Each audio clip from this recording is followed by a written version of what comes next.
Hey guys, welcome to Share Skull Studios. It's Raeven Wolff, and we're on Mythic Spoiler, and we're gonna be. Let's get that off our screen. I don't think we can get this one off. Oh, altogether. Anyway, we're gonna be going over the spoilers. We're going over some of the cards that I think are pretty interesting and pretty good. Top of the page, automatically. Ozier Talk. I'm probably mispronouncing that. There's pronunciation sheets on Twitter and the official Wizards page, which is fine. But we'll say Deepest Foundation, Token Manipulator, and it triples them, and it's for 6 mana over 2, so it's for 2 mana you're getting an extra dividend of tokens, and when it dies, it just comes back in the battlefield transformed. On the other side, tap for white, and it's 3 mana to tap it, and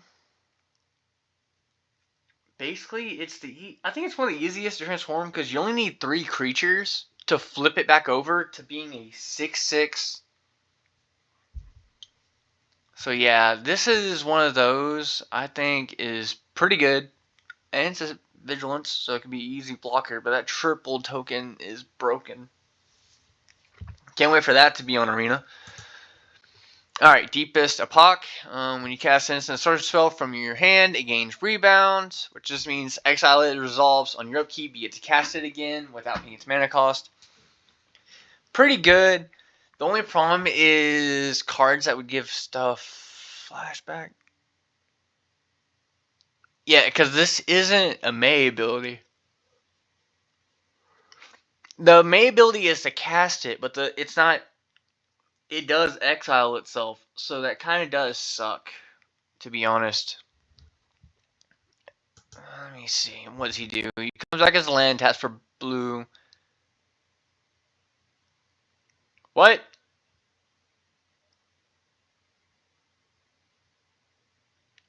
Oh, wow. So you have to wait 3 turns and pay. So this one's not that great. Blue actually didn't get that.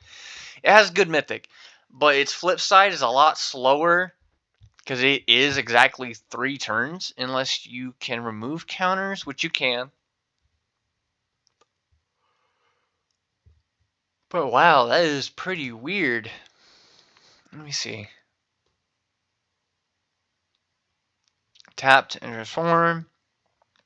Tapped and transform with 3 time counters. So this one has a big hindrance on it. And the ability is meh. I'm gonna be honest. Blue, if it was card draw, it would be busted. Alright. Alcazat's Deepest Betrayal. Flying Lifelink. Is the other one just flying? Yep. Each opponent discards a card. For each opponent who can't, you draw a card. I love it. When opponent discards a land card, create a bat. When it dies, return to the battlefield tapped and transformed. Transform Temple of the Dead.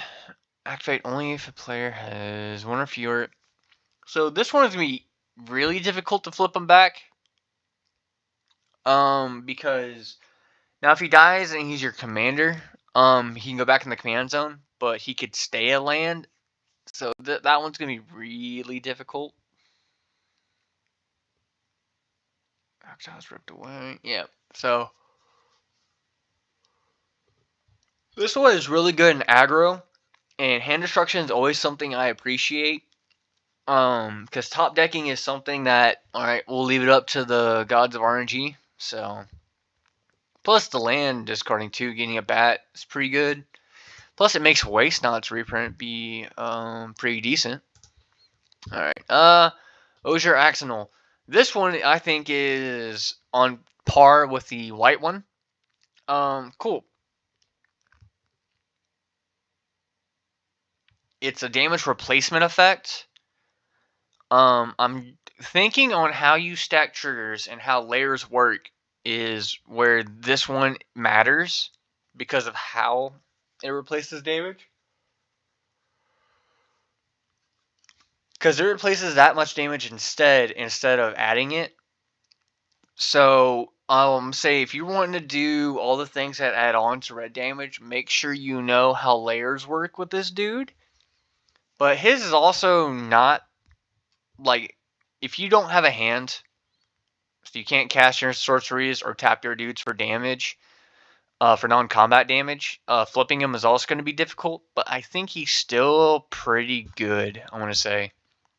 Plus 4 mana for a 4/4 trampler. And he literally looks like Ogre from Tekken, so I like his aesthetic more. Because I'll be honest, him and the bat look pretty spot on. I love the edgelord looks. This one's like, compared to the others, they're just meh. Because this one is just blah. The green one, what's it do again? Yeah, he's actually pretty busted. Isn't he no, because the white one is 4 mana, 5 mana, 4 mana. So 6, 4, 5, 4, 5. Yeah, alright. So it has to deal damage. So to a player,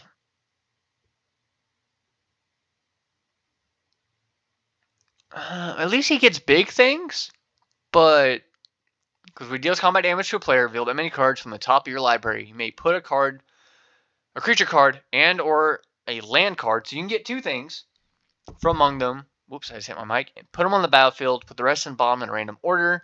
When he dies, flip it, and its side is easy to flip back. That's not hard.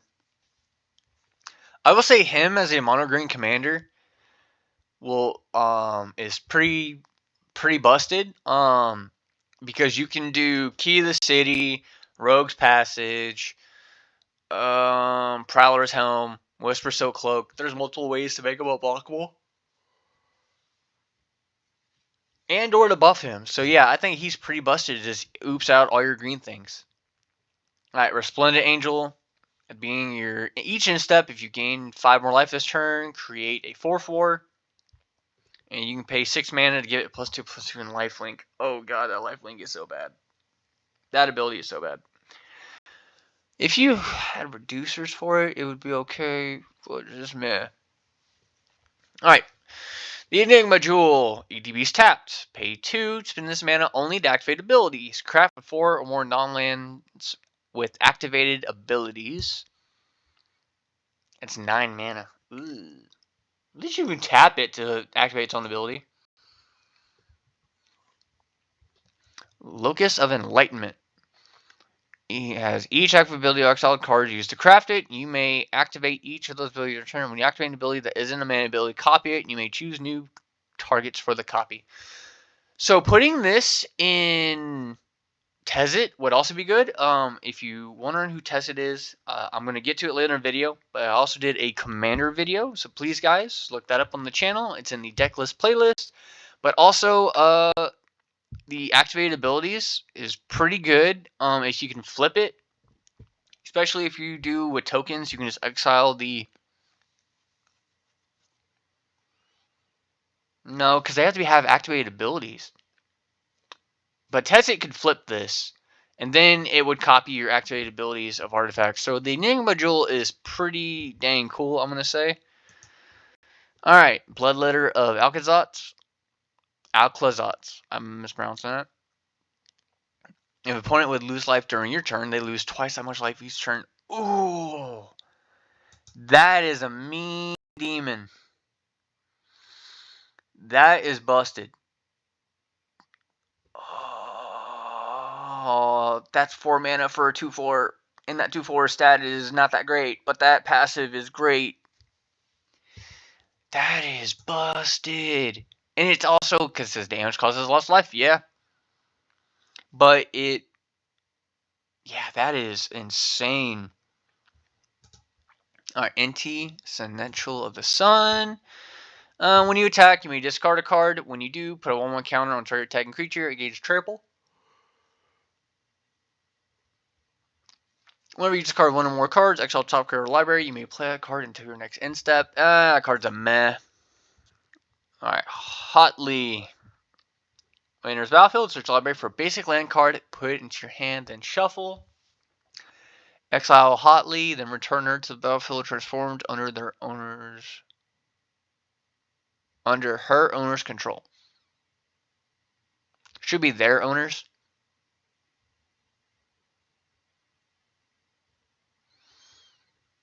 Oh no, it's referencing her. Because I'm dumb. Because you normally it say it's, right? Does my brain has been like auto-correcting that. I don't know. They're actually referencing her gender. Wow, I did not think of that till now. Alright. On the flip side, when she's flipped, create 2 dinos. Creature you control have tap for her colors. 2 for a dino, put into your hand, shuffle dinosaurs you control, gain double strike and trample to end a turn. Ooh, that's rough. That's pretty good though. That's pretty fun. I do like Watley. I think her character design is pretty awesome. Alright, let me see here. Abuelo's Awakening. Return target artifact or non-or enchantment card from your graveyard to battlefield with X additional counters on it. It's a 1/1 green spirit. That's a whiff. A couple paw. A call pakal. Man, these names. I'm never gonna be able to pronounce them. Being each player's end step, if artifact entered the battlefield under your control this turn, look at the top 2 cards of the library. Put one in your hand and the other to your graveyard. Okay. So, essentially, he will filter your deck out and fill your graveyard. So he would also be good in Tezzet. Because my Tezzet deck, I do a lot of graveyard recursion, so I think he would do pretty good. Corpses of Lost, skeletons you control.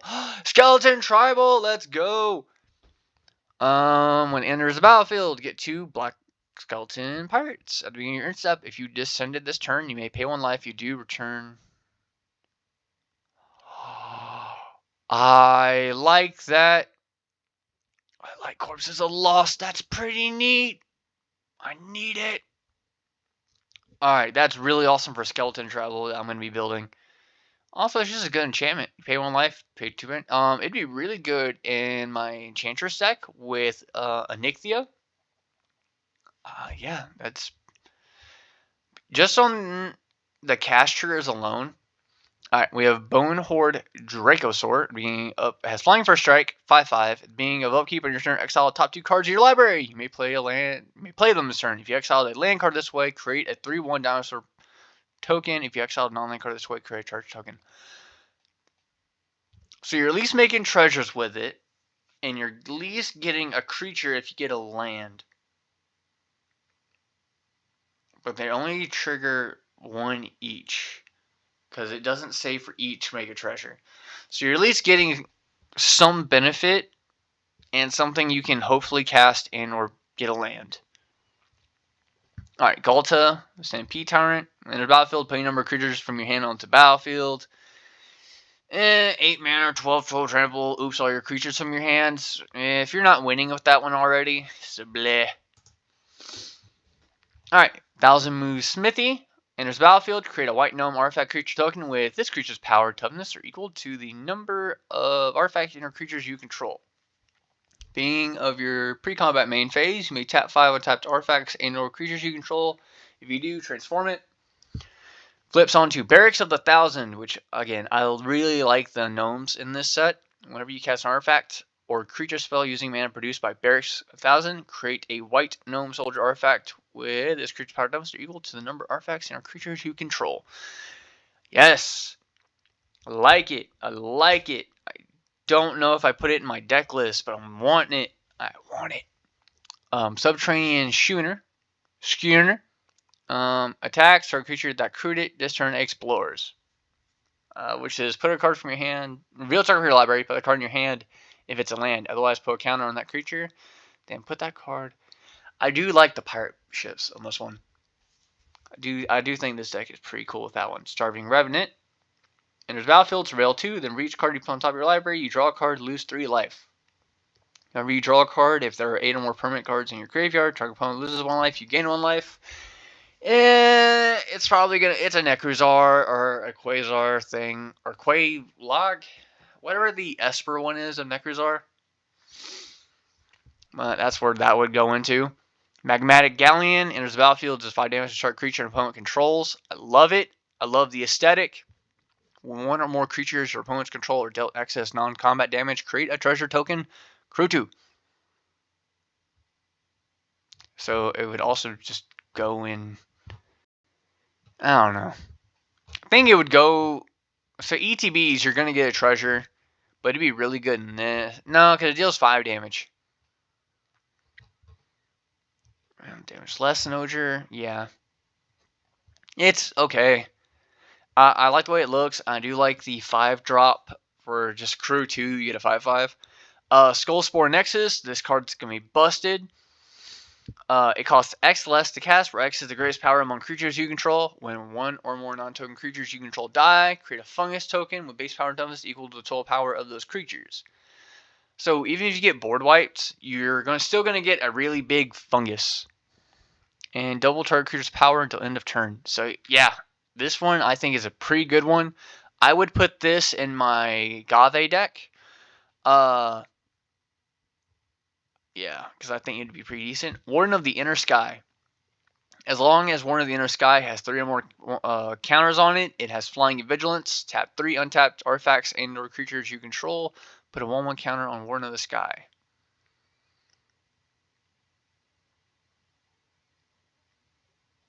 Scry one. Huh. So he gets bigger, or I guess she. I think it's a she.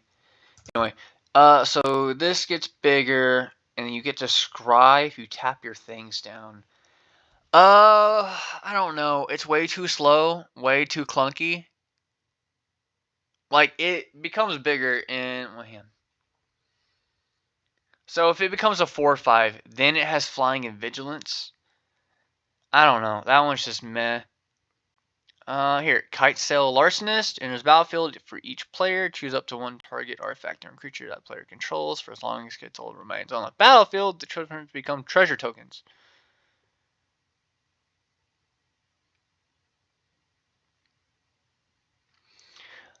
Oh my gosh, you turn people's things into treasure.